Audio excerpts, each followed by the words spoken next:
కాంత త్రైలోక్యం మంగళం కురు. పండుకున్న ఎంకన్నా కొంచెం లే లే లే అంటాడు.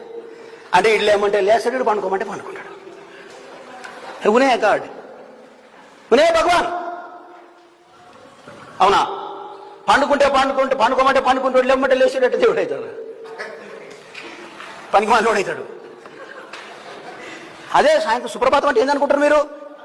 ఏంది అర్థం? అదే దానికి అర్థం.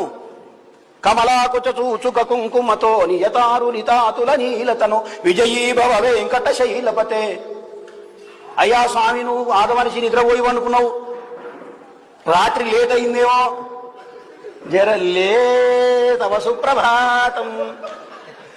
పొద్దుముకల మళ్ళా వండబెడతాడు, పొద్దుముకల్లో తొట్టెలేస్తాడు, పొద్దుగాల లేపి కూర్చోబెడతాడు.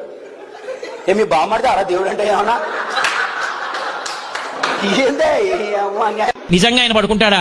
పడుకున్నట్లు నటిస్తాడంతే. అది ఎవరి కోసము అంటే మన సంతోషం కోసం ఆయన పడుకున్నాడని పడుకోబెడతాం. ఆయన నిజంగా నిద్రపోయాడా మనం లేపడానికి? ఆయన్ని లేపామని సంతోషిస్తాం, ఆయన్ని లేపుతున్నామని సంతోషించడానికి సుప్రభాతం పాడతాం. ఆయనకి సుప్రభాతం పాడిన తర్వాత ఆయన లేవడం, మళ్ళాగే లేచి ఆయన ఓ టూత్ పేస్ట్ పట్టుకుని ఎక్కడికో వెళ్ళడం కాదు.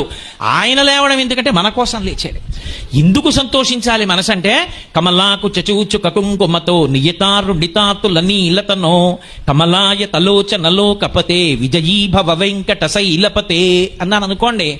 తెల్లవారుజామున 3 గంటలకు వెళ్ళి స్వామి నిద్రలే నిద్రలే నిద్రలే నిద్రలే అని అనేకమైనటువంటి గుర్తులు చెప్తే, అయ్యో పాపం పిల్లలు వచ్చి నన్ను లేవమంటున్నారు, దర్శనం ఇమ్మంటున్నారని చెప్పి రాత్రి లక్ష్మీదేవిని గట్టిగా కౌగలించుకొని పడుకున్నటువంటి స్వామి నిద్రలేచి గబగబా రావడంలో పైన వేసుకున్న ఉత్తరీయం జారిపోతే అసలే నల్లని శరీరం ఉన్నవాడేమో ఎర్రని అమ్మవారి కుచుమల మీద కుంకుమ చుక్కలు వక్షస్థలం మీద కనపడుతుండగా బయటికి వచ్చేసావు, మా కనురాపు తగులుతుందేమో, మూసేయి మూసేయి మూసేయి అని భక్తుల పట్ల ఆయనకున్నటువంటి అనుగ్రహానికి పరవశించిపోయి ఆ శ్లోకం చెప్తే అక్కడ ఆగిపోవాలి కాసేపు.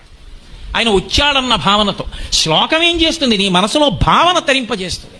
అది ఉద్భుతం అవ్వాలి. అది సౌందర్యం అంటే, అది పొంగంటే. ఆ పొంగు లేదనుకోండి, ఎక్కడికి వెళ్ళినా ఒకటే, ఎక్కడికి వెళ్ళినా ఓలాగే ఉంటాడు.